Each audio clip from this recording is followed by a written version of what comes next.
తెలంగాణ అసెంబ్లీలో ప్రవేశపెట్టిన బడ్జెట్లో కామారెడ్డికి నిధులు కేటాయించకపోవడంపై బీజేపీ నాయకుల ఆధ్వర్యంలో జిల్లా బస్టాండ్ ఆవరణలో సీఎం రేవంత్ రెడ్డి దిష్టిబొమ్మను దహనం చేశారు. అనంతరం బీజేపీ జిల్లా ప్రధాన కార్యదర్శి నరేందర్ రెడ్డి మాట్లాడుతూ రాష్ట్ర బడ్జెట్లో కామారెడ్డికి ఇచ్చింది గాడిద గుడ్డు అని ఆరోపించారు. జిల్లా నుంచి గెలుపొందిన 3 కాంగ్రెస్ ఎమ్మెల్యేలు జిల్లా ప్రజలకు సమాధానం చెప్పాలని డిమాండ్ చేశారు. బడ్జెట్లో 6 గ్యారంటీల అమలుపై స్పష్టత లేదన్నారు. కాగా బీజేపీ జిల్లా ఉపాధ్యక్షుడు విపుల్ జైన్ మాట్లాడుతూ బడ్జెట్లో అన్ని వర్గాలకు సమన్యాయం చేయలేదని దుయ్యబట్టారు.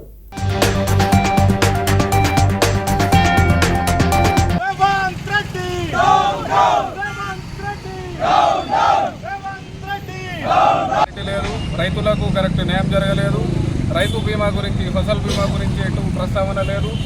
ఏదైతే మన కోఆపరేటివ్ సెక్టార్ కానీ, ఇండస్ట్రియల్ సెక్టార్ కానీ దాని గురించి ఎక్కడ కూడా కరెక్ట్గా క్లారిటీ లేదు.